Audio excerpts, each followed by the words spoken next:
los jóvenes, más que nada, creo que hoy no se dan cuenta aún del valor de la cultura o de lo que te da el hecho de estar en la oficina, de interactuar, de empezar a conocer los rituales que tiene dentro de tu organización. Ok, Punto G era un programa que permitía que la gente se junte en equipos y que presenten una idea. Es una marca potente, poderosa, que además tienes todo este componente de sentido de orgullo, que es lo que finalmente nosotros trabajamos en el propósito, ¿no? El sentirte orgulloso de lo que somos capaces de hacer para el ecosistema. ¿Cómo se transforma la cultura organizacional en una cultura? Hola, yo soy Fabricio Serna y esto es Cultura Empresarial, el podcast donde descubrirás los hacks que han permitido a las transnacionales más importantes de Hispanoamérica enaltecer su cultura gracias a sus perspectivas únicas e innovadoras. Antes de empezar, te recuerdo que tanto este episodio como los anteriores los encuentras en su versión de video en YouTube y en podcast en Spotify. En este episodio de Cultura Empresarial me acompaña Anarita Nieri. Ella es licenciada en Ciencias de la Comunicación por la Universidad de Lima en Perú. Tiene 24 años de experiencia en empresas como Visanet, Banco Latino, Edelnor y Corporación Drocasa, gestionando el área de recursos humanos y capacitación. Anarita tiene además una certificación de coaching internacional por ICC. Es miembro del comité consultivo en carreras de negocio de la Escuela Toulouse-Lautrec y actualmente es Chief Strategy and Transformation Officer en Newbies, empresa líder del ecosistema de pagos del Perú. Ahora sí, disfruten de esta tan entretenida conversación que tuve con Anarita Nieri. Anarita, buenos días, bienvenida a Cultura Empresarial. Gracias por aceptar esta invitación. Hola Fabri, ¿cómo estás? Yo encantada de estar contigo. Anarita, lo logramos. La vez pasada se nos cayó un poco la señal y no pudimos conectarnos. Hoy estamos aquí. Te agradezco muchísimo, sinceramente, que nos hayas dado una segunda oportunidad o que el universo nos haya dado esta segunda oportunidad. Y yo, para empezar a conversar contigo, quería primero irme hacia la parte como más elemental, que siempre me gusta como descubrir de las personas que pasan por cultura empresarial. Y es, ¿cómo es más o menos un día regular en tu vida? ¿Cómo es un día rutinario cualquiera en la vida de Anarita? A ver, probablemente no es tan muy especial que el resto. Soy mamá de ya dos adolescentes, por tanto, en ese sentido sí tengo menos carga. Ya mis hijos se bandean solos. Pero mira, trato de levantarme muy temprano. Me gusta levantarme temprano porque me encanta leer sobre los temas que me gustan, que me apasionan. Eh, no grandes libros, me gusta mucho el formato de paper o cosas cortas, chicas, o ver videos, ¿no? Sigo a varias personas, entonces me gusta escuchar las cosas que comentan, las cosas que dicen. No sé si por una suerte inclusive de empezar mi día con mensajes así nuevos, powers, ¿no? Como que siempre trato de hacer de que en el día aprenda algo nuevo, ¿no? Eso me encanta y es una práctica que tengo hace muchos años. Inclusive, te pongo acá la mano, pero tengo un cuadernito pequeñito y me compro de ese tamaño especialmente porque lo llevo en la cartera o donde vaya, que cuando veo cosas que me parecen así cool, interesantes y que no las sabía, me las apunto. Ah, qué genial. Me las apunto, sí, porque después las repaso, las miro o las incorporo en cosas de la oficina o con mis hijos o con Carlos, mi esposo, ¿no? Y las discutimos. Entonces, eso me encanta, me encanta, me encanta. Eso es un poco como una práctica que tengo. Hace poco he incorporado el de meditación, pero una que se llama meditación positiva. Que más me gusta hacerlo en las noches, porque a veces uno siempre dice, no te acuestes mirando que la tele o mirando cosas, pero es imposible, o sea, todo el mundo pues mira TikTok, mira lo que sea, pero creo que este tema del podcast, bueno, es un podcast en realidad, porque es un Spotify, de meditación positiva, dura 8 minutos, pero es como rico terminar con eso y quedarte seca, ¿no? Dormida. ¿Y cómo está estructurado? Ok, bueno, en realidad empieza, en la primera parte te enseñan a respirar, te dice respira, ¿no? Cierra los ojos, cuando estés listo cierra los ojos y te empiezan a hablar, por ejemplo, de las cosas que tienes que soltar, eh, cómo tienes que ver los retos, no todos son problemas, hay que poner las cosas en su real dimensión, ¿no? A veces uno se sobrepreocupa por ciertas cosas, la importancia de responder y no contestar. Por ejemplo, eso es algo que aprendí. Contestar es como que tú estás esperando para dar inmediatamente la respuesta al otro, y a veces es bien importante, o mejor dicho, es importante tomarte una pausa, respira y respondes, no contestas, ¿no? Entonces, ese tipo de tips que creo que son súper bacanes, porque no solamente te sirven para el mundo laboral, sino para tu vida, ¿no? Porque finalmente la persona es integral, entonces no es que aprendes cosas de un lado y del otro, aprendes cosas para ti, ¿no? Y son herramientas que las adaptas o las sintonizas dependiendo de la situación, de la gente, de la oportunidad, etcétera. ¿Y tienes algún ejercicio de agradecimiento, de gratitud dentro de tu rutina? No, como ejercicio como tal no, pero mira, siempre he sido, o mejor dicho, la gran mayoría de veces en mi vida he tratado de escoger en realidad el cómo te vas a sentir frente a una situación, ¿no? Ok. O sea, es inevitable que cuando pasas por ciertas situaciones tengas una primera reacción, pero después inmediatamente tengo como que este switch que me lleva a la conciencia y me dice, a ver, ¿cuánto tiempo quieres sentirte así? Claro. ¿Qué quieres hacer con esto? ¿No? Entonces empiezo a hacer ese ejercicio consciente, que además es una práctica que me ayudó mucho el coaching. Yo hace como 13 años me certifiqué en coaching con la especialidad de programación neurolingüística, y eso de verdad que te da unas herramientas súper poderosas para ti e inclusive para otras personas, ¿no?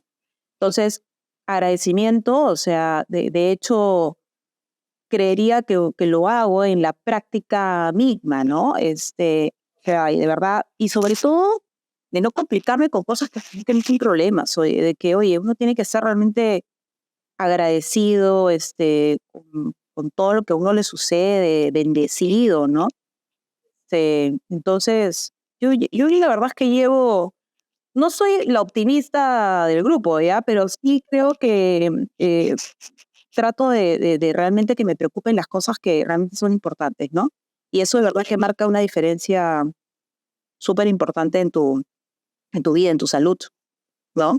Me estabas contando esta parte de tu rutina y justo ibas, como decías, he integrado esta parte de la meditación dentro de mi rutina y lo hago hacia las noches. ¿Qué más? ¿Cómo está estructurado el resto del día?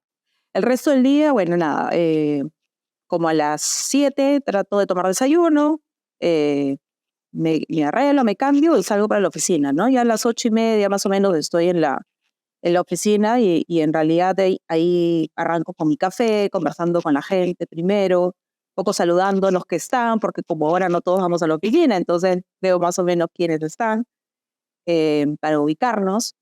Y nada, y arranco con mi día a día. Ya arranca todo. Ok. Tengo, sí, combinación de reuniones, juntarnos ¿cómo se llama? En los espacios de la oficina. Y normalmente tipo 5 de la tarde, más o menos, estoy regresando a casa, ¿no? Porque termino de repente una última reunión que ya la agarro en Teams, o porque termino de revisar por lo menos mis pendientes del día, ¿no? Para tratar de cerrar mi día bien, mis correos, clientes, etcétera, pero máximo 6:30 trato ya de desconectarme de, por lo menos de las cosas de la chamba, ¿no? Y ya me meto a cosas de la casa. Una de las cosas que hablábamos antes de entrar a grabación, antes de entrar con los micros ya encendidos, tú me decías que realmente había como de cierto modo cierta flexibilidad para que los equipos puedan decidir cuándo ir o no ir a la oficina. Ajá. Mi pregunta aquí, puntualmente, esto sé que se ha hablado muchas veces, pero me gustaría comentarlo para ver cómo es que tú o ustedes lo resuelven, es cómo se mide la productividad de los equipos cuando realmente les damos esa flexibilidad o esa posibilidad de que puedan quedarse en casa. Ujú. A ver, hace ya bastante tiempo en Newbies nosotros tenemos un modelo, o mejor dicho, voy a reparafrasear, porque en realidad hemos implementado el modelo de operación ágil hace casi un año, ¿no? Donde em, tenemos un modelo que está estructurado en relación a squads de trabajo, ¿no? Donde tú tienes una primera reunión que se llama la PI Planning, esto es cada cuatrimestre, ¿no? Y donde nosotros planificamos todo lo que vamos a hacer en ese cuatrimestre. Y trabajamos en sprints de 15 días, donde todos los equipos, casi todos los equipos en realidad, porque hay áreas transversales que tienen una suerte de trabajo distinto, planificamos lo que vamos a hacer en esos 15 días. Y hacemos un seguimiento de cuántas de esas iniciativas se han concluido, Se han ejecutado, ok. qué problemas tuvieron, correcto, ¿no? Dónde hemos tenido los problemas, si se han de repente redefinido iniciativas, porque a veces salen iniciativas, entran otras, ¿no? Y luego de estos 4 meses, nosotros tenemos una reunión que se llama la Review Estratégica, y donde todos los equipos rinden cuentas un poco de ese resultado, ¿no?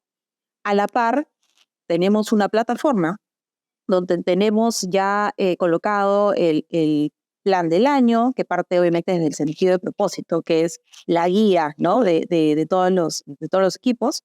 Y tenemos estructurados nuestros OKRs y los KRs por equipo. Entonces, sobre esa plataforma vamos viendo cómo vamos en el KR, que además tiene asociadas las iniciativas. Es una plataforma bien, bien chévere, oye, que hemos implementado justo hace pocos meses, porque antes lo teníamos todo en Excel, en PowerPoints y todo, pero esta plataforma te permite visibilizar cómo has terminado tu cuatrimestre, qué tan probable es que cumplas la meta del año. Y tenemos una serie de otros comités que complementan eso, ¿no? El comité de resultados financieros, el comité de producto, los comités de tecnología, que de alguna manera nos marcan este seguimiento de todas las cosas que tienen que suceder en New, ¿no? Ahora, hay ciertas reglas en relación a, ¿no? Porque no es tanto de que, ay, no me da la gana y no voy. No, hay ciertas reglas que hemos puesto sobre la meta, ¿no? O sea, es como, oye, a ver, estas son como que las reglas. Hay ciertas, por ejemplo, reuniones y comités donde sí son presenciales sí o sí, ¿no? Entonces, para esos casos y un poco teniendo en cuenta la cantidad de comités que tenemos en la semana o en el mes, yo te diría que las personas, o sea, por lo menos van 2 veces a la semana a la oficina, ¿no? Y lo que sí nos ha pasado es que cada vez más, sin tener que ir, cada vez más gente van, ¿sí? Porque extraña esa interacción, ese efecto socializador que un poco le contaba pues hace un rato a Carla, ¿no? De la oficina, ¿no? Y ahí, por ejemplo, si me permite, porque creo que el dato es buenazo, hay un estudio que lo hace Malcolm Gladwell, creo que es el apellido, donde te demuestra cómo el hecho de que tú vayas a la oficina e interactúes con la gente amortigua todo el agotamiento laboral, o sea, el que tú quemes, ¿no? Así es, en la oficina hay como un amortiguador que dice todo este efecto socializador. Y luego he hecho un estudio donde te dice que hay una contradicción porque hoy el agotamiento laboral está en picos nunca antes, frente a una mayor libertad de la gente para escoger ir o no ir, ¿no? Donde antes, o mejor dicho, tendemos a conectar el que tú vayas con la productividad un poquito. Entonces te dicen, a ver, Bernardito, te estamos dando ahora libertad, ¿no? De poder escoger de dónde trabajar y que si te vas para allá, si te vas para allá, hay la visa nómade, ¿no? De digital nómade, ahora que ha salido toda la nota. Sin embargo, los ratios de agotamiento y de estrés laboral están en los picos, como te digo, más altos de la historia, por lo menos desde que se ha medido. Entonces, de alguna manera, pues, te dice de que es bastante cierto, ¿no? El que creo que probablemente y esto es una opinión personal, ¿ah? Yo creo que los jóvenes, más que nada, creo que hoy no se dan cuenta aún del valor de la cultura o de lo que te da el hecho de estar en la oficina y de interactuar, de empezar a conocer los rituales que tiene dentro de tu organización, ¿no? Pues ya. Y que, claro, los van a sentir cuando tengan 45 años, porque ahí es cuando te pega, ¿no? Después de tantos años de no haber tenido esa cultura cool, ahí es cuando realmente te das cuenta de las cosas, ¿no? Te empieza a doler el cuello, tienes que operarte las vértebras, tienes que... Me parece una observación válida. Nunca me había puesto a pensar realmente que si una cultura corporativa no te abraza, no eres parte de ella, eres como, pues como, ¿no? No sé cómo decirlo, pero claro, no tienes esa parte de de protección, de direccionamiento, si quieres media paternal, lo que pueda ser, en fin, lo que sea, ¿no? De Ujú. guía, de tutoría, etcétera, ¿no? Que te va marcando sin duda los valores, el propósito, etcétera, de la organización y lo vives en el día a día con tus colegas cuando estás sentado con ellos y vas destacando en cada uno de ellos ciertas cualidades y habilidades, pero en el cara a cara, ¿no? Probablemente tienes razón. Absolutamente, absolutamente. Ahí es donde tú tienes una serie de rituales que conectan, Claro, los ¿no? Y rituales, donde, exacto. efectivamente, y donde está probado que si tú tienes una relación personal Sí, con alguien más, inclusive laboralmente las cosas fluyen más porque la otra persona está contando contigo. Ya no es una interacción solamente laboral, ¿no? O sea, yo te conozco a ti, Fabri, tú eres mi pata, o inclusive nos conocemos, nos saludamos en la oficina y te digo, oye, Fabri, tengo un problema, ¿no? Ha pasado esto, me ayuda, no sé, no encuentro la solución y no encuentro, oye, no, Ana Rita, oye, la casa hemos estado pues en la oficina, trajo donuts o me invitó esto. Tú al toque tienes una reacción distinta, a veces consciente y a veces inconsciente, ¿no? Pero definitivamente conectas sí, distinto, ¿no? De sí, hecho, sí, sí, sí. Me sí. parece súper interesante esto. Ana Rita, cuando te he hecho esta pregunta es básicamente porque ciertamente ahora mismo tú hoy elegiste estar en casa y resolver además esta entrevista con nosotros desde casa y por eso es que yo hacía esta conexión. Sin embargo, la parte de la estructura de la conversación que solemos tener en este podcast, más bien empieza con la idea de que nos puedas contar más bien dónde empieza tu historia. Ya nos contarás que yo lo sé un poquito, cómo fue toda esta reestructuración de Bisanet, a Newbies, etcétera, pero yo quiero partir desde el inicio. ¿Cómo llegas tú a Bisanet? ¿Cómo fue ese proceso? ¿Cómo te recuerdas en ese primer día, en ese primer contacto? ¿Cómo eras? ¿Cómo te puedes describir en ese momento? ¿Cómo era? A ver, si quieres, pues retrocedo un poquito más, porque Ok, yo creo que es importante, porque tuve la suerte, slash oportunidad, porque yo creo que la suerte es una combinación de la oportunidad y estar preparado para esa oportunidad, de trabajar desde muy chica, ¿no? Y además de tener mentores súper bacanes durante mi desarrollo, ¿no? Desde la universidad hasta el día de hoy. Em, yo empecé a trabajar en el año 92, imagínate, en la universidad como asistente de investigación. Eh, Me pagaba una porquería, pero el mayor beneficio era que podía comer en el comedor de profesores. Entonces, la comida era buenaza y estacionamiento, lo cual pues era un hit en ese momento porque la de Lima no tenía estacionamiento, ¿no? Ahora es un monstruo, pero en ese momento, nada. Entonces empecé con un proyecto de investigación como asistente de investigación que empezamos a trabajar con la Universidad Johns Hopkins de Estados Unidos. Y este proyecto estaba relacionado a todo el tema de educación sexual, ¿ya? En joven. Eh, y además era pues un tema súper bacán porque no era un tema que como hoy se habla pues abiertamente, ¿no? Yo recuerdo que en ese tiempo salió un comercial donde además participé con el que lo ideó, que se llamaba Las Tromes. No sé si, bueno, me imagino que nunca lo habrás visto, pero durante muchos años sonó en la tele un comercial que hablaba de cómo las mujeres específicamente se tenían que cuidar, ¿no? Y que cuando tomaban la pastilla decían son de las Tromes, ¿no? Entonces, hicimos un trabajo de investigación que me demandó entrar a los asentamientos humanos, a un poco indagar cómo es que funcionaba el tema de la planificación familiar. Y la forma de entrar a los asentamientos humanos en ese momento era a través de los comedores populares, ¿no? Que para mí yo les tengo un respeto increíble a la labor que hacen los comedores populares en este país hasta el día de hoy. Entonces trabajé durante 3 meses en un comedor popular porque era la manera de acercarme a la gente. Tú trabajabas con ellos, tú hacías lo mismo que ellos y ellos te iban contando, ya te iban soltando la lengua y te iban contando las cosas que realmente pasaban, ¿no? En el mundo de la planificación. Entonces, y un poco por qué traigo ese ejemplo, ya porque yo creo que desde chica, y eso es un aprendizaje que además yo le doy a mis hijos, a mis sobrinos, es que uno tiene que ser atrevido, ¿no? A veces la palabra atrevida se relaciona más con un concepto de repente un poco más negativo. Sin embargo, el ser atrevido, el provocar cosas, yo creo que marca la diferencia en la vida, ¿no? Es atreverse a hacer las cosas de manera distinta o alguien que nadie más quiere hacer.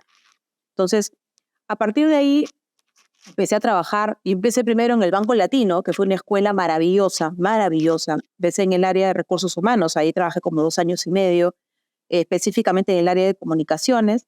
Luego salté algunos meses a Edelnor, ahí me quedé poco porque hubieron muchos cambios, sacaron a mi jefe, compraron la empresa y la verdad es que ya no me sentía muy, muy cómoda y salí de ahí. Otro paso por Drocasa, que también conocí gente maravillosa, de verdad que es una escuela buenísima. Y para ya entrar a Bisanet, entré porque el que había sido mi jefe en Edelnor estaba trabajando en Headhunt. Entonces me llama y me dice, oye, Narita, tengo esta oportunidad en Bisanet. Yo conocía más o menos la empresa. Están buscando un jefe de recursos humanos y yo, conociéndote, yo creo que esto es para ti y te va a encantar y todo. Entonces dije, bueno, ya, perfecto. Era mi primera oportunidad para ser jefe de un área ya completa. Yo estaba muy por el lado del desarrollo, del entrenamiento, por ejemplo, planilla, mi vida, sabía qué cosa era eso. Entonces dije, bueno, atrevida. Pues dije, claro que sí, por supuesto que sí. Si no, es la parte que uno puede aprender, porque el otro lado sí necesitas más entrenamiento en el día a día, pero la planilla la aprendes, o sea, son cálculos y todo, ¿no? Entonces dije, esto lo aprendo. Entonces me fui a las entrevistas y, coincidencia, el que me entrevista, que era el gerente general en ese momento, era Bruno Bertolotti, que había trabajado en el Banco Latino. Y nos ubicábamos más o menos, ¿por qué más o menos? Porque él era pues un gerente de división y yo era asistente, ¿no? Pero como siempre había sido atrevida, yo más de una vez lo había ido a buscar para ciertas cosas, ¿no? Y él así me miraba, así cuando por arriba. No, me da un miedo horrible. Entonces, yo lo encuentro en Bisanet y obviamente una persona encantadora, ¿no? Y además después hemos trabajado tantos años, un jefe maravilloso. Y conectamos desde el principio, ¿no? Y además yo le fui bien sincera, yo le dije, mira, yo no conozco esta parte, ¿no? Yo sé que el puesto es integral, no conozco esta parte, pero lo que yo sí te puedo asegurar es que yo lo voy a aprender. Y lo voy a aprender en 2 semanas, ya lo sé. Le dije, de lo otro, acá, no te preocupes, vamos a hacer cosas maravillosas. Entonces, estoy haciéndote un súper resumen, pasé por 500. ¿No? Entonces, listo, entré. El primer gran punto que yo dije, esto hay que cambiar, es que en ese momento Recursos Humanos le reportaba finanzas, ¿no? Era un área que estaba debajo de finanzas. Entonces, y era, ojo, en ese momento te estoy hablando del año 2000. Yo este año cumplo 24 años en Bisanet, ¿no? Que era muy, muy visto, que tenías el área de recursos humanos metido dentro de administración, dentro de finanzas. Entonces, lo que sí hice en el principio con mi jefe, que era Jorge Llosa en ese momento, el financiero, el CFO, y le dije, Jorge, no es un tema personal, pero yo desde el día 1 voy a trabajar para que esta área reporte a la gerencia general. ¿Y por qué creo que tiene que hacer es así? Por eso, porque hay temas, hay que cambiar eso, ¿no? Hay que trabajar cultura, hay que hacer esto, ti. Y Jorge me dijo completamente de acuerdo contigo. Completamente de acuerdo contigo, yo te voy a ayudar a que esto sea de esa manera y todo. Y empezamos a trabajar en esa línea y en menos de 2 años ya tenía el reporte directo y empezamos a construir de cero. O sea, Bisanet ha ganado durante toda su historia muchos premios de Great Place to Work a nivel de Perú. 3 veces hemos sido ganadores de Latinoamérica. Sin embargo, todo el trabajo que ha ido atrás ha sido inmenso, ¿ya? O sea, yo empecé trabajando en una empresa que además era una práctica común donde cada gerente decidía pues cuánto le iba a pagar a su gente, donde la remuneración se daba básicamente por la cantidad de años que tú estabas en la organización, qué tan senior, cuánta más edad tenías, no senior, cuánta más edad tenías. Cada uno hacía las políticas que él pensaba. Entonces, hubo todo un proceso de como 3 años de asentar las bases, ¿no? O sea, back to basics. Acá teníamos que asentar las bases y poder empezar a construir de manera estructural. Y si queríamos trabajar clima, cultura, que eran ya pues otros componentes, tenías que empezar por lo básico. Entonces, nada, arreglar todo eso, políticas, procedimientos, etcétera, etcétera. Y luego fuimos construyendo ya todas las buenas prácticas que el día de hoy son súper comunes, pero te estoy hablando hace 15 años atrás, nadie evaluaba por competencias, decía, ¿qué es eso? Nadie evaluaba 360, el que te evaluaba el jefe, nadie trabajaba valoración de cargos, nadie hacía ese tipo de cosas. Entonces empezamos a hacerlas, empezamos a explicarle a los líderes el para qué lo hacíamos, cuál era el beneficio de hacerlo, ¿no? Había todo un concepto inclusive de fair play eh, asociado a eso, ¿no? Entonces, los primeros años fueron muy retadores, muy retadores, de aprendizaje organizacional, ¿no? Y donde en el camino nosotros íbamos aprendiendo como equipo, ¿no? Luego, cuando ya teníamos eso más o menos definido, ya empezamos a trabajar pues las cosas más cool, que eran las relacionadas a temas de clima y cultura. Entonces, si hay algo que sí tuvimos muy en cuenta desde el principio era que el poder que nos daba el asociar el sentido de propósito o la visión en ese momento de la organización en el sentido de propósito de las personas. Entonces empezamos a trabajar fuertemente sobre el tema de sentido de propósito, sobre cómo este sentido de propósito guía las acciones de la gente. Entonces tú no tenías que estarle diciendo a las personas continuamente lo que tenían que hacer, sino tenías que darles el para qué, el para qué, el para qué, el para qué, el para qué. Todo lo hacíamos y lo explicábamos, ¿no? El para qué, el para qué. Y luego de eso, ya trabajamos componentes un poco más sofisticados como el concepto de posiciones líquidas, un mindset líquido, ¿no? Donde de alguna manera preparaba a la gente para poder inclusive crecer dentro de la organización, porque como éramos una organización plana y no muy grande, el tema del ascenso vertical era menos probable. Entonces lo que trabajamos efectivamente fue un tema más de cómo tú le das valor a tu posición, por tanto tenías que tener ciertas capacidades líquidas y podías crecer de manera horizontal, ¿no? Entonces esos conceptos ayudaron muchísimo dentro de Bisanet en ese momento donde la gente lo que marcaba era que cuáles eran las palancas ya de la cultura, que podían crecer, que eran responsables de su crecimiento, que hacían que las cosas sucedan, que desde muy chico le daban responsabilidades. Entonces, el hecho de poder darle el poder al colaborador, eliminando el concepto asistencialista de que mi jefe no me ayuda o mi jefe no me deja crecer, mi jefe, más bien devolviéndole la pelota hacia la responsabilidad del colaborador, es algo que de verdad ha gatillado muchísimo el tema de clima y cultura. Y luego, además de eso, el que hayamos incorporado conceptos de marketing dentro de la gestión de la cultura.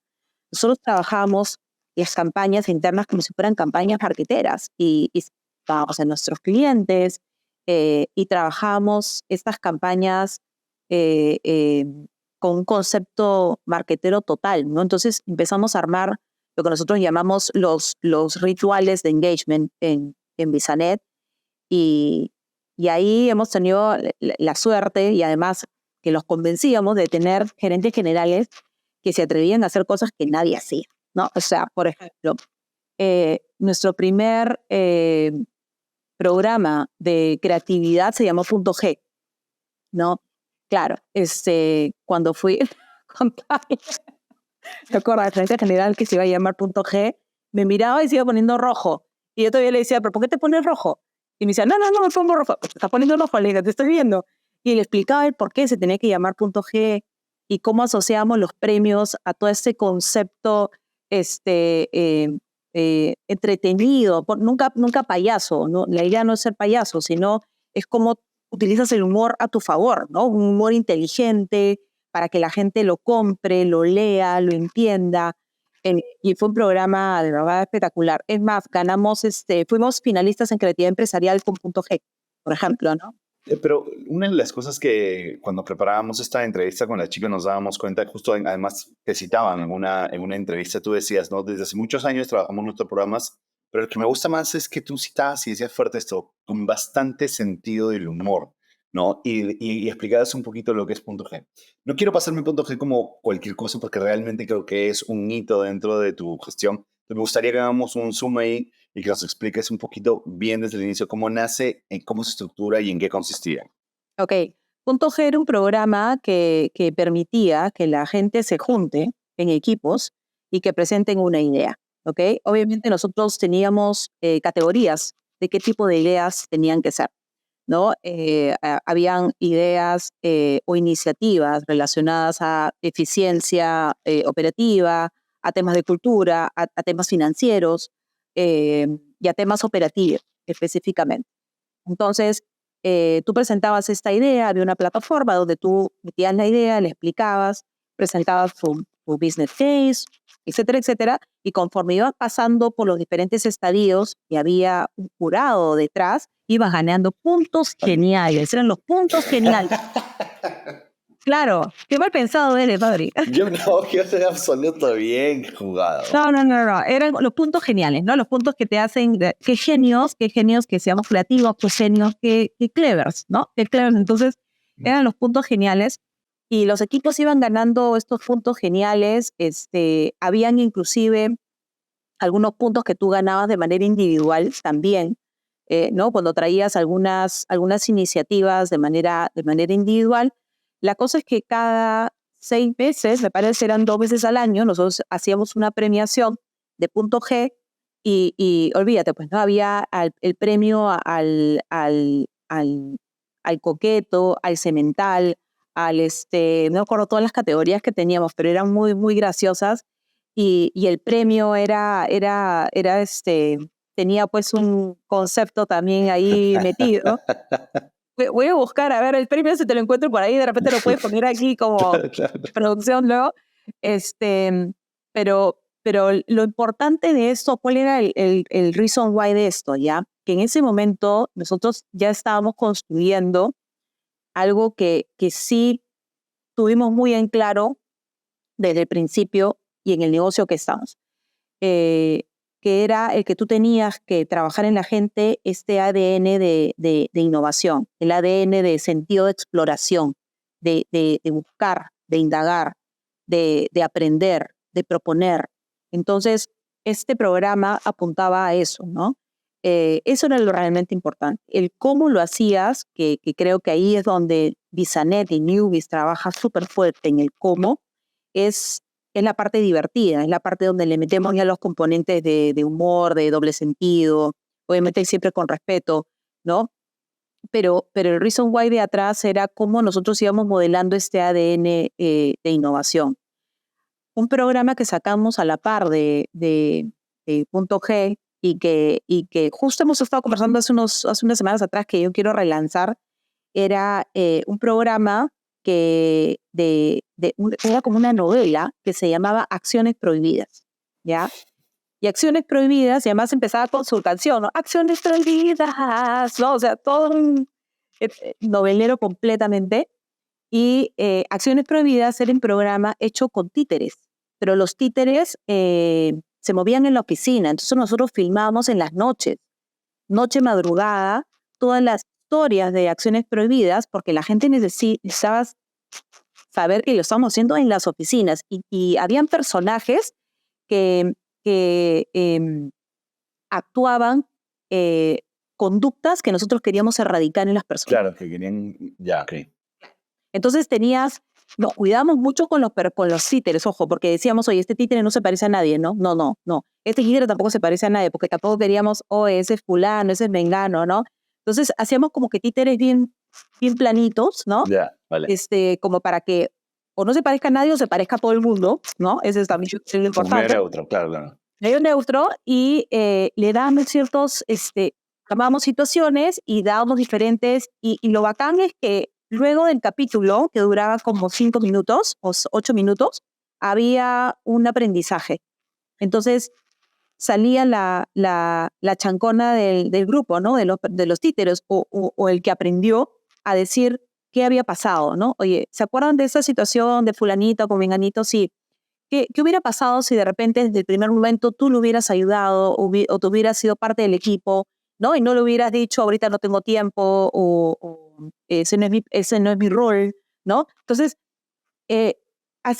emulábamos ciertas respuestas que a veces escuchábamos en la gente y que queríamos erradicar. Entonces, a través de acciones prohibidas, también trabajamos mucho temas de modelamiento de conducta, ¿no?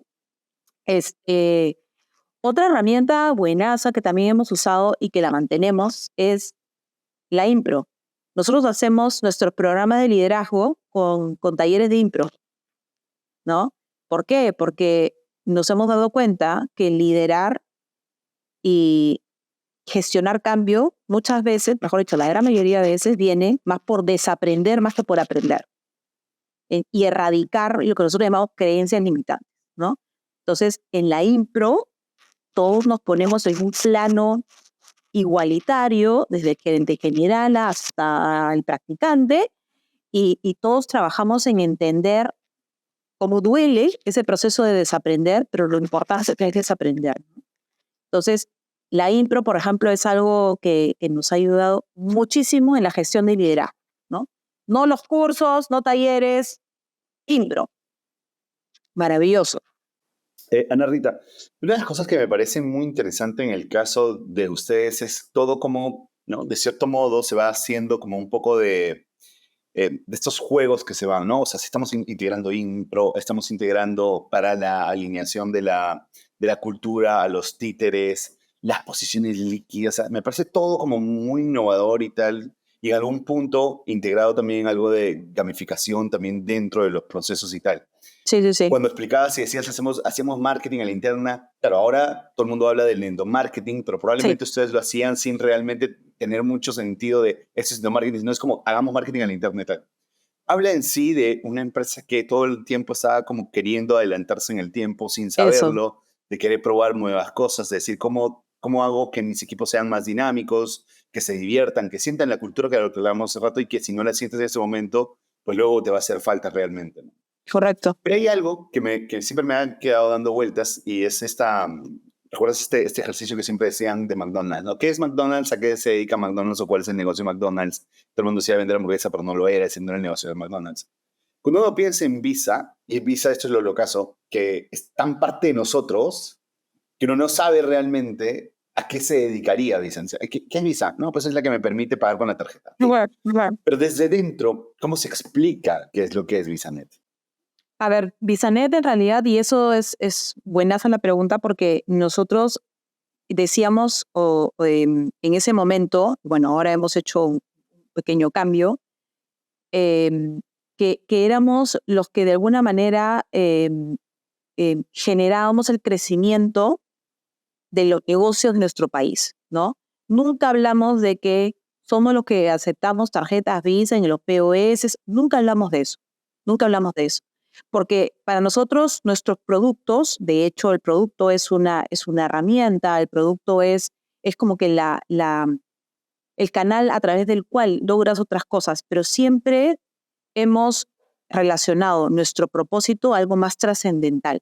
A cómo nosotros, porque en realidad todo lo que hacíamos, desde que éramos VisaNet hasta ahora, que somos newbies, siempre ha marcado un cambio importante en nuestro país, ya sea en los clientes, en los negocios, hoy con la interoperabilidad de las billeteras, por ejemplo, que es enorme, entonces siempre hemos asociado nuestro sentido de propósito a algo mucho más trascendental, nunca al dispositivo. Es más, antes hablábamos de que, claro, nos identificamos como una empresa de servicios financieros.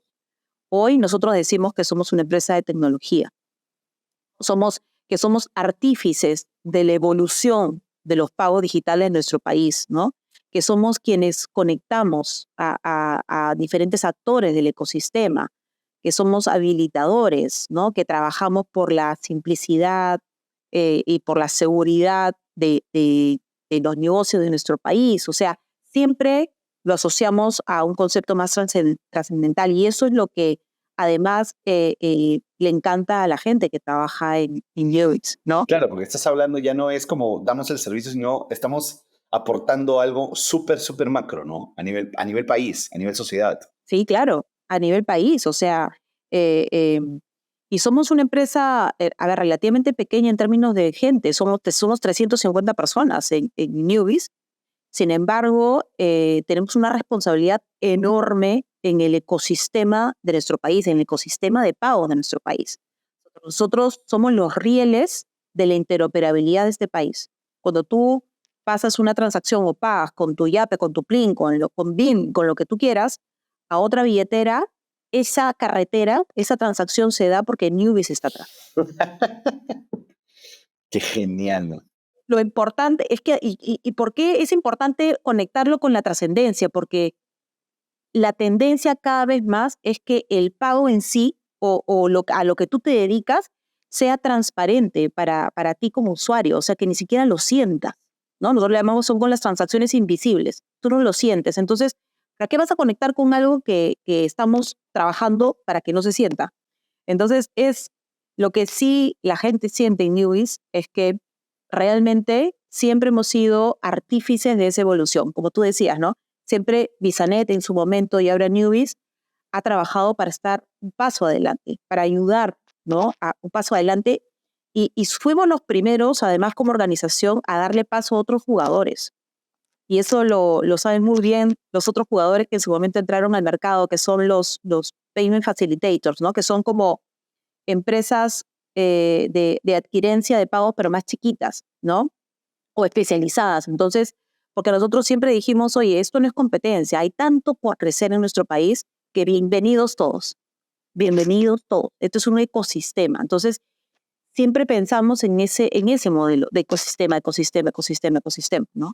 No es de competencia. Luego sí compites por propuesta de valor, pero no para que se metan más jugadores. Tenemos que meter más jugadores. Claro, no, al final el cliente es el que va a decidir finalmente cuál es la opción, ¿no? Pero deben haber esas opciones. Al final nuestra competencia es el efectivo. Nuestra competencia es el hecho de que las personas dejen de usar monedas o dinero, sino que en realidad se digitalice, ¿no? O sea, esa es nuestra competencia. A eso tenemos que apuntar, a digitalizar. A mí me está sucediendo, no quiere decir, yo no soy de ninguna manera una métrica real dentro del ecosistema del que hablamos, pero yo te quería hacer esta pregunta solo por pura curiosidad. ¿Hace cuánto no tienes efectivo en la mano? Mira, a veces me cae efectivo, pero porque me cae por alguna circunstancia, pero te lo voy a poner en estos términos. ¿Hace cuánto no voy a un cajero? Claro, otra además. Claro. ¿Hace cuánto que no voy a un cajero? Sin mentirte, por lo menos 6 años, 6, 7 años. ¿Sí?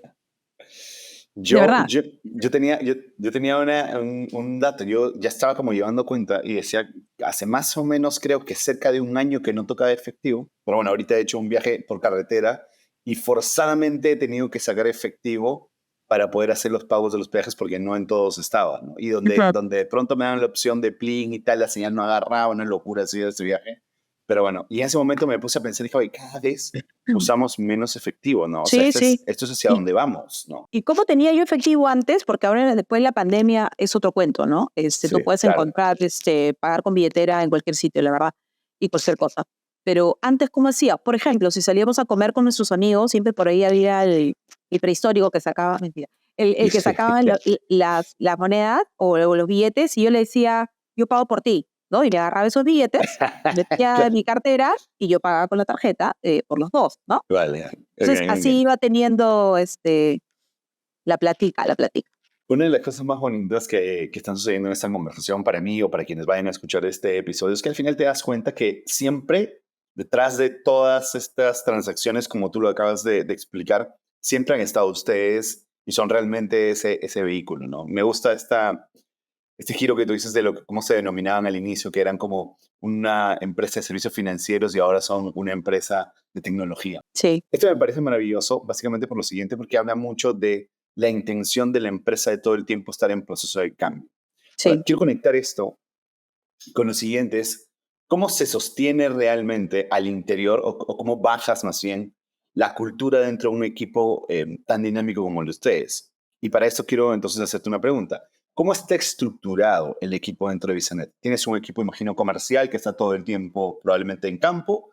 Es un equipo fijo, de todas maneras, imagino que es así, ya me corregirás, de tecnología que no se puede mover, que ellos están como en guardia todo el tiempo ante cualquier contingencia que suceda, y probablemente un equipo más administrativo, más o menos ahí, ¿le ha atinado? Sí, a ver, más o menos igual, pero nosotros tenemos un concepto un tanto diferente, ¿ya? Nosotros en Newbiz nos estructuramos, primero, si hablamos de negocios, tenemos 2 negocios específicamente que nosotros le llamamos dominios, ¿ya?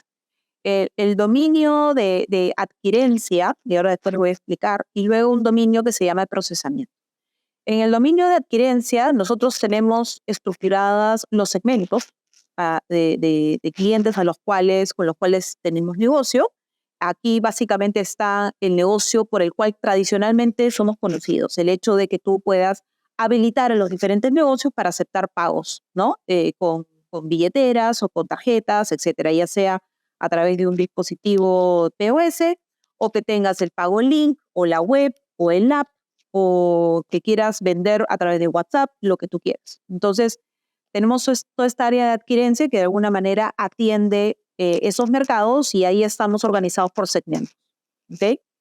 Luego, por otro lado, tenemos el área de procesamiento donde tenemos clientes de otro tipo. Acá tenemos clientes, lo que te comentaba, los PayFacs, que son los Payment Facilitators, que son empresas que, si quieres ponerlo de esta manera, inclusive le compiten a la adquirencia, porque son como distribuidores que pueden tener clientes conectados, ¿no? Por ejemplo, algunos ejemplos, no sé si has escuchado de PayU, de Kulki, de estas empresas, son los PayFacs, ¿ok? Entonces, tenemos bancos como clientes también, porque nosotros también somos conocidos por las transacciones financieras.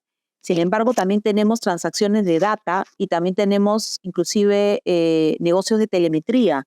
Entonces, por ejemplo, todos los planes de fidelización de los bancos, nosotros los administramos también, ¿no? Cuenta del BCP, BBVA Puntos, todas esas transacciones que uno también hace o en la web o en el POS es gestionado por esta área de procesamiento. Y además, otros clientes que son súper importantes para nosotros son las billeteras. Yap es nuestro cliente, Plin es nuestro cliente, Bing es nuestro cliente, bueno, todas las billeteras del mercado en realidad, ¿no? Ligo, o sea, todas las billeteras del mercado son nuestros clientes. Y ahí nosotros tenemos el negocio que llamamos de Instant Payment, donde P2P es uno de los casos de uso de Instant Payment, y P2P es el negocio de billetera a billetera. Esos son los pagos en personas, ¿no? Pero además tenemos otros casos de uso. Por ejemplo, tenemos en el mundo de Instant Payments las casas de apuesta. Tú cuando entras a una casa de apuesta, la que tú quieras, tú puedes escoger que tus ganancias te sean depositadas en una tarjeta, por ejemplo. Y esas son transacciones de lo que nosotros llamamos push y pull, ¿no? Sacas, pones. Entonces, ese es otro caso de uso. Todo el mundo de Instant Payments tiene como que casos de uso distintos. Otro caso de uso, por ejemplo, es pago de deuda, que tenemos con los bancos. O sea, tú puedes pagar una tarjeta de un banco con la tarjeta de otro banco, por ejemplo, ¿no? Entonces, ese tipo de negocio lo tenemos en el mundo de procesamiento. Y luego, nosotros tenemos, por ejemplo, el área de tecnología, que está como que en la base sosteniendo a los dominios, que nosotros le llamamos en realidad las áreas transversales, que somos nosotros, marketing, recursos humanos, finanzas, riesgos, tecnología. Nosotros le llamamos que somos las áreas habilitadoras, porque para eso estamos las áreas transversales. Nuestra responsabilidad es habilitar a los negocios y a los productos, que ahora también te explico un poquito cómo estamos organizados a nivel de productos, para que las cosas sucedan, para eliminar las trabas, los problemas, para asegurar la arquitectura correcta, para asegurar que estamos en control con el riesgo punta a punta del journey de ese producto, del journey de ese cliente. Entonces nosotros trabajamos con un concepto de áreas de habilitación. Eso es un poco lo que nosotros trabajamos a la interna. Me comí producto también lo tenemos organizado por dominios. Tenemos todas unas tribus de producto en el área del dominio de adquirencia, donde básicamente tienes toda la tribu de venta presente y venta no presente y soluciones de valor agregado. Y en el mundo de procesamiento tienen las tribus de instant payment, multiagente. Nosotros también tenemos agentes corresponsales, por ejemplo, eh, eh, recargas y servicios, y bueno, y otros servicios de procesamiento, ¿no? Porque damos otro tipo de servicios también a los bancos. Entonces, más o menos así estamos organizados. Nosotros es como un esquema, que luego de ahí tienes que armar organigramas porque cada vez que viene el Ministerio de Trabajo no te entiende el concepto de dominio. Claro que sí. Pero en realidad, como vivimos nuestro día a día es como te he comentado, ¿no? Bajo esa estructura. Genial, gracias por esta explicación. O sea, pero te das cuenta, es que, insisto, para mí es como... Es too much. Claro, el Ministerio de Trabajo no tiene ni la menor idea, pero para mí además es como esta idea de... Es que ya, o sea, Visa, o sea, y ustedes son como ya tan parte de nosotros que uno no se imagina realmente que detrás hay un pequeño gran monstruito que ustedes los tienen ordenado de una manera que uno de ninguna manera se imaginaría, ¿no? Sí, y donde ahora en Newbies, y eso fue un gran cambio que tuvimos que hacer en el año 2020. Sí. Nosotros pasamos de ser una empresa que solo trabajaba con una marca, que era Visa, sí, a ser una empresa en realidad que trabajaba con todos. Con todos, sí. Así es. Entonces, hoy trabajamos con Visa, con Mastercard, con Diners, con American Express y con... ¿Y el nombre de Newbies es por esta parte de cómo se pronuncian nuevos negocios? Sí. Eso fue un poquito el para qué. O sea, el reason why de atrás, sí, es eso. Pero era nuevo, pero en realidad queríamos también traer con nosotros todo este concepto de experiencia en los negocios, ¿no? En el cómo acompañamos el crecimiento de los negocios. Entonces, esa fue la razón. Qué loca. Le chutaste. No, pero a mí me encanta. Sí. A mí me encantan esas marcas que le dan vuelta y dicen, ok, ¿cómo, no sé, latinizo, no tropicalizo esta marca que tiene un sentido, ¿no? Sí. O sea, para no sonar siempre anglosajón, para no sonar siempre gringo, para ser new business, ¿no? Ok. No. Y quedó genial. Así como lo escuchamos, lo escribimos, ¿no? Me encanta. Sí. Y a nivel cultural fue todo un reto porque nosotros teníamos tan arraigada la marca. Claro. En el corazón, en las entrañas, en todo, ¿no? Además, imagino que también un poco es cierto estatus también, ¿no? O sea, decir, oye...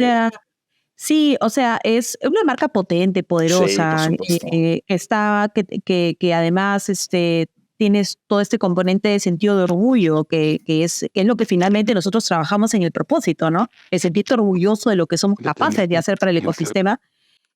Fue duro, fue retador más que duro, ¿no? Y hacer todo el tema de transformación cultural fue todo un reto, pero lo logramos, ¿no? Y armamos juntos un concepto que hasta el día de hoy nosotros mantenemos, que es la cultura together, ¿no? Pero se escribe to get there, que significaba todos juntos hacia eso, ¿no? El together. To get there. Claro, pero se escribe together, así también para que todo el mundo lo entienda, ¿no? Qué chévere. Entonces tenemos los to get talks, los to get news. Después a la interna también tenemos las Newbie Stories, donde trabajamos las historias de la gente, las historias de éxito también, las contamos. Y bueno, y trabajamos también súper fuerte en sobre todo en la época de pandemia. Estoy mezclando un poquito, pero justo se me ha venido a la mente todo lo que tuvimos que adaptar en pandemia, porque claro, nosotros somos entrenados para liderar en la presencialidad, pero no con la gente en tu casa, ¿no? Y por tanto tiempo. Entonces, habíamos personas que teníamos que aprender otro tipo de herramientas, ¿no? Y ahí hicimos, por ejemplo, un programa súper bacán que se llamó el Shift de liderazgo, ¿no? Que era como hacer shift, o sea, cambiar de ver las cosas de una manera para cambiarlas a otra manera, ¿no? Trabajar conceptos, por ejemplo, de preocupación genuina, que es poderosísimo, ¿no? Sobre todo en época de pandemia, el hecho de que tú puedas leer la postura de la gente, lo que realmente te estaba diciendo, la voz, ¿no? Y aprendimos un montón de otras cosas. No sé si te pasó, por ejemplo, cuando tú interactuabas en tus reuniones, que a veces no te prendían la cámara, entonces no le conocías la cara, pero cuando le escuchabas la voz, decías, Fabri, sí, Anayita, ¿no? Pero porque ya habías aprendido cómo sonaba la voz.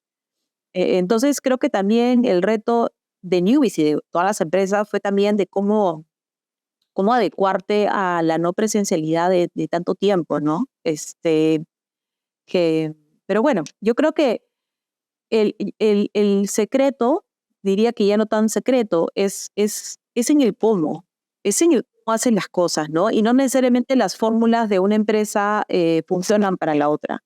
Entonces, tiene que estar muy atento a cómo tu empresa aprende, cómo tu empresa alimenta ese sentido de propósito, cómo tu empresa te empodera, cómo tu empresa hace que las cosas sucedan, ¿no? Primero, identificar ese qué y ya después sentarte a pensar el cómo, ¿no? El cómo, sí. Bueno, la semana pasada que intentábamos cuadrar esta entrevista y tú te quedaste conversando con Carla, quien es nuestro cerebro, nuestra mano derecha dentro de 1085, ella me decía que sentía que tú eras como muy inspiradora y luego nos topamos con una frase tuya que dice justo lo contrario, dice, yo no soy inspiradora, me encanta ser más bien provocadora y empujar a los demás a atreverse a hacer cosas que ni ellos mismos se lo hubieran imaginado. ¿Eso es algo que te caracteriza? ¿Eso es algo que siempre practicas? ¿Es como tu manifiesto? Sí, sí. Y tú sabes que hay una anécdota en relación a eso. Hace como 10 años atrás, em, en una de las veces que el comercio me pide participar con un artículo, yo le puse de título Ser provocador. Estoy hablando 10 años, 12 años atrás más o menos. Y, y la gente del comercio me llama y me dice, oye, Ana Rita, ¿tú crees que podamos cambiar el título? Y yo le digo, no.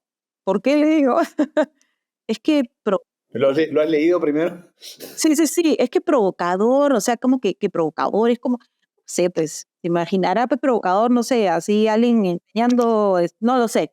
Entonces le dije, no, no lo voy a cambiar y te voy a decir por qué, ¿no? Y le expliqué un poquito el sentido del provocador. Para mí el provocador, más que el inspirador, tiene una gran responsabilidad porque tú eres iniciador del logro de otros o de fracasos de otros, ¿no? Pero hay un componente de que yo estoy contigo en esto. Yo te sostengo en esa vaina, yo te provoco, pero yo te acompaño, no te tiro y me voy para otro lado. Ese es el concepto de provocador. Para mí el provocador es el que provoca complejidad de pensamiento, que tú puedes provocar en otras personas conexión, el que se atrevan a hacer cosas que ni ellos mismos eran capaces, creían que eran capaces de hacer. O sea, de verdad que el concepto es súper rico si lo llevas en el sentido que tú quieres llevarlo, ¿no? Entonces, insistí y le dije, mira, de verdad no me quiero poner caprichosa. Le dije, pero si tú me vas a pedir que yo cambie el título, en realidad cambia todo el sentido del artículo y mejor, no sé, pues lo dejamos para la próxima, ¿no? Prácticamente como... Y me dijo, no, vamos con el título. Y ese artículo, me acuerdo, no sabes todo el impacto que tuvo, o sea, a nivel sobre todo empresarial, porque en ese momento ya estábamos en Great Place to Work, entonces tenía muchos amigos en otras empresas, ¿no? También responsables de recursos humanos, y que me decían, oye, qué bacán, qué paja este concepto, yo lo voy a coger, lo voy a coger, lo voy a coger, ¿no? Entonces, eso realmente fue todo para mí, ¿no? El que la gente lo empiece a mirar desde otro ángulo y que empiece a desarrollar su propia versión de ese ser provocador, ¿no? Que esa es la idea, esa es la idea. Mira, iniciar cosas distintas en otras personas, así que solo con el tiempo iniciamos cosas distintas en otras personas. Se te vieron, ¿no? Fue muy Bueno, gracioso. te gusta o no, eres inspiradora, aunque te guste decir que no es así. Oye, Ana Rita, en verdad, muchísimas gracias. Hemos llegado a la parte final de la conversa, ha pasado volando. Yo quiero hacerte solo 2 o 3 preguntas finales. La primera, que está centrada todavía en esa parte del negocio de Newbies, y es, ¿cómo cuentan desde Newbies las historias realmente de estas personas a quienes ustedes ayudan desde su negocio, ¿no? Tiene una gran frase ustedes que dice, sigamos creciendo juntos. Y es algo que a mí me llama mucha atención. Y digo, claro, o sea, lo que más uno esperaría como emprendedor, como pequeño comercio y tal, es que aparezcan, ¿no?, soluciones tecnológicas como la suya que me ayuden a mí a crecer y tal. ¿Cómo se sostienen estas historias a lo largo del tiempo? ¿Cómo ustedes las hacen públicas? Bueno, trabajamos en realidad todo este concepto de historias, ¿no? Con los clientes. Acabo de lanzar esta semana, por ejemplo, de Milagros, Mila Confecciones, Mila Regalos, míralo en nuestro Instagram, y donde nos gusta contar esas historias de las personas, ¿no?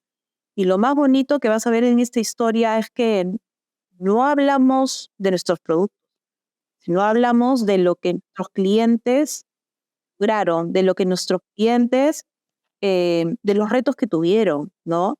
En la pandemia, Fabri, o sea, yo siempre lo decíamos a la interna, cuando las cosas no están bien es cuando realmente los clientes saben si pueden contar contigo o no. Entonces, en época de pandemia, yo me acuerdo, trabajamos incansablemente, no tienes idea, incansablemente, para poder sacar, por ejemplo, por el mundo online a una serie de comercios que no tenían el mundo online en ese momento. Tú dirás, ¿cómo no iban a tener? Pero, por ejemplo, hay un caso lindo que trabajamos con Rubén y la pastelería San Antonio. San Antonio no tenía Sí. una web en ese Mira, no momento. sabía eso. No tenía una web. Y en 4 días habilitamos la web de San Antonio de la mano de Rubén, que además Rubén es espectacular, ¿no? Gran amigo. Y trabajamos incansablemente para eso. Pero además de la pastelería San Antonio, miles de clientes que tuvieron que reimaginar su negocio porque ya no podían de repente seguir vendiendo lo que vendían y tenían que transformarse, ¿no? Restaurantes. Nos juntamos con el gremio restaurantero porque no sabían cómo vender por delivery, sobre todo restaurantes que no estaban acostumbrados a dar delivery, ¿no? Hay empresas que sí, de repente más las empresas de tipo sanguchería, fast food, estaban acostumbradas al servicio de delivery, pero los clientes restaurantes grandes, importantes, no sabían hacerlo y era una operativa completamente distinta. Entonces, los ayudamos. En la época que hubo el niño en el norte, donde afectó tantos clientes, Sullana, en el norte también de Piura, eh, por ejemplo, nosotros, y son cosas que a veces ni siquiera le contamos, pero ahora como ha pasado tanto tiempo, les exoneramos el pago de la comisión por un par de meses para ayudarlos a que salgan adelante, porque sabíamos que tenían otros gastos. Entonces, son ese tipo de situaciones en las que realmente los clientes se dan cuenta de con quién puedes contar. ¿Que no vas a tener problemas? Claro que sí vas a tener problemas. Lo que tienes que tener solamente claro es que cada vez que tú tengas un problema, vas a tener al otro lado alguien que realmente se haga responsable de ese problema y que te ayude a salir adelante, ¿no? Entonces, ese concepto nosotros de poner al cliente en el centro de nuestras decisiones es algo que nosotros trabajamos hace muchos años, muchos años, ¿no? Eh, el siempre tener esa empatía con el cliente. O sea, no podemos trasladar la complejidad de nuestros procesos al cliente. Al cliente le tenemos que hacer fácil, le tenemos que hacer rápido, sencillo, ¿no? Y nosotros nos tenemos que llevar la tarea de hacer las cosas, descomplejizar todo, ¿no? Entonces, esos temas no se trabajan de la noche a la mañana, los trabajamos hace mucho tiempo porque además somos conscientes que estamos en un negocio súper complejo porque tenemos además certificaciones que tenemos que cumplir, seguridad que tenemos que cumplir. Entonces, todo eso le mete bastante complejidad al negocio, ¿no? Pero sí nos queda claro que esa complejidad no se la podemos trasladar a los clientes. Entonces, así es como hemos venido trabajando en Newbies, ¿no?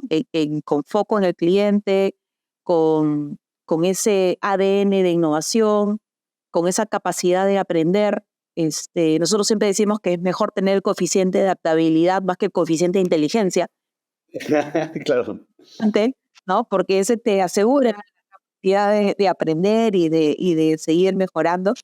Pero bueno, creo que somos una empresa que se mueve muy rápido, pero que nos gusta el cambio. Abrazamos el cambio, nos gusta. No es algo que nos alimenta el miedo, por el contrario, nos alimenta la adrenalina, ¿no? Y ese es un poco el negocio en el que estamos. Súper, me encanta. Muchísimas gracias por todo lo que nos dejas. De hecho, yo sigo fascinado, no he imaginado todo lo que ustedes hacen desde dentro, todo lo que empujan, todo lo significativos, de hecho, que son para toda la parte económica del país. Gracias por ello y gracias por haberte abierto y habernos contado todo esto.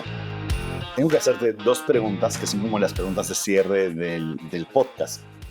No me preguntan qué edad. No. No. No, mentira. La primera pregunta la llamamos, o las chicas la bautizaron como la pregunta terrorífica. Yo me muero.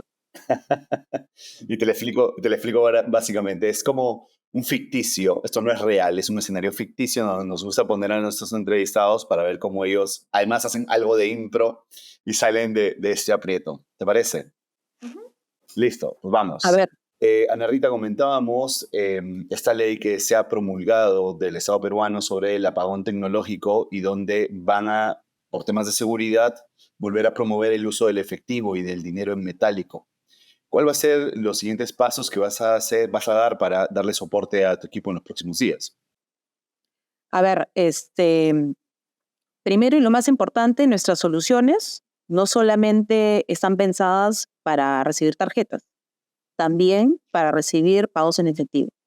Porque al final nosotros tenemos que crear soluciones que les sirvan a los clientes. Y los clientes también reciben pagos con efectivo. Entonces, de cara a nuestros clientes, no hay problema, porque nuestras soluciones también aceptan el efectivo. ¿Okay? De cara a la interna, sí, claro, vamos a tener que hacer algunos ajustes, porque nosotros, de alguna manera, vivimos del negocio transaccional, del negocio digital, y por tanto vamos a tener que modificar ciertos procesos para poder correr la ola del apagón tecnológico, ¿no? Pero de cara a nuestros clientes, la operación está asegurada y eso es lo que nos deja más tranquilos, la verdad. Me encanta. Súper bien, buenas clases de impro. Súper. Y lo último, esta es una parte que no tiene nada que ver con la parte corporativa, pero que siempre tratamos de hacer lo mejor posible dentro del podcast. Y es que probablemente dentro de pocos años, o quizás algunos años, María Fernanda y Joaquín se van a topar con este podcast, con esta entrevista, y se van a sentir súper orgullosos de escuchar a su madre contar todo lo que ha contado a lo largo de estos años, y tan orgullosos como nos sentimos nosotros de haber conversado contigo. Si les pudieses dejar a ellos un mensaje oculto en esta entrevista para que lo escuchen dentro de un tiempo, ¿qué les dirías? Mira, les diría qué importante es actuar como piensas y como sientes. Yo creo que si uno sigue ese camino, no digo que siempre todo va a resultar bien, porque probablemente te vayas a comer varios fracasos, pero es parte necesaria del proceso de vida, ¿no?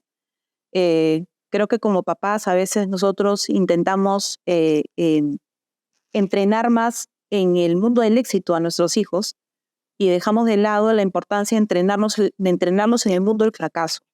Y eso es crucial. Entonces, a veces cuando, por ejemplo, María Fernanda, sobre todo, ahora en la universidad, que además le va súper bien, ella es de la lista de honor, de Dean's Honors y todo, cada vez que ella fracasa y se frustra, le digo, amorcito, es lo que había, ya bueno, ¿qué vas a hacer al respecto? Me parece estupendo, ¿no? Que te haya pasado esto, porque tú tienes que aprender a hacerlo distinto la próxima vez. ¿Qué has aprendido? Siempre trato de sacarla del lamento y llevarla más, obviamente, a su plano de la acción, ¿no? Y a veces cuando mi mamá también, o mi papá, o mi suegra me dicen, pobre lo que le pasó, no sé qué, salí, y yo digo, me parece bien, me parece estupendo.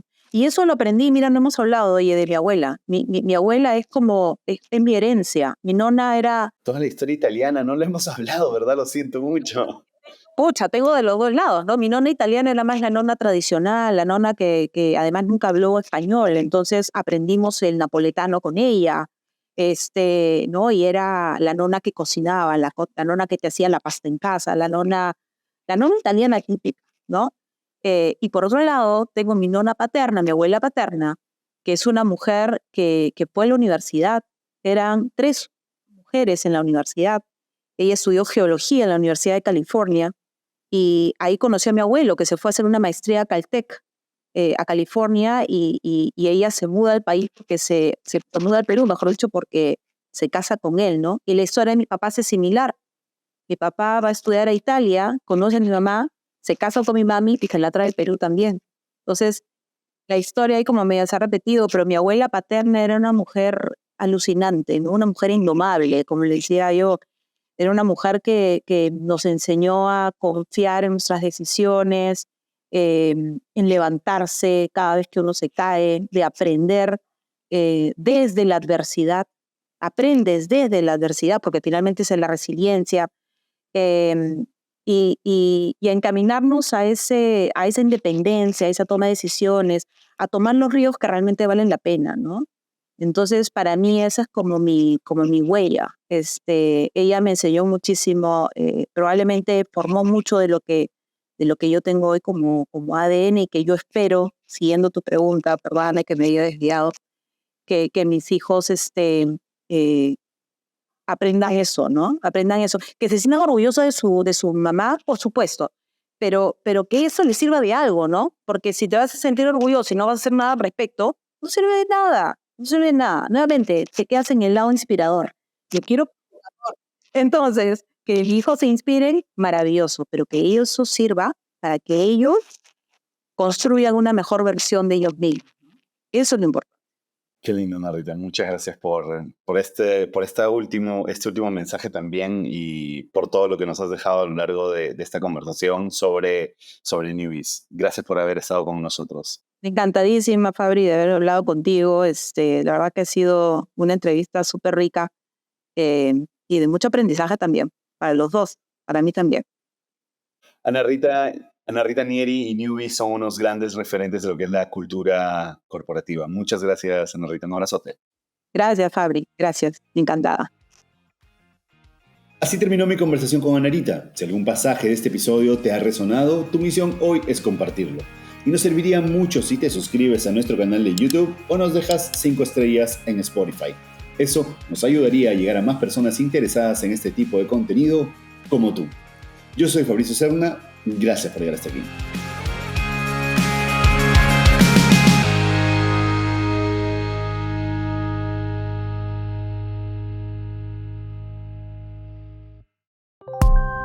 Original de Decibelio 85.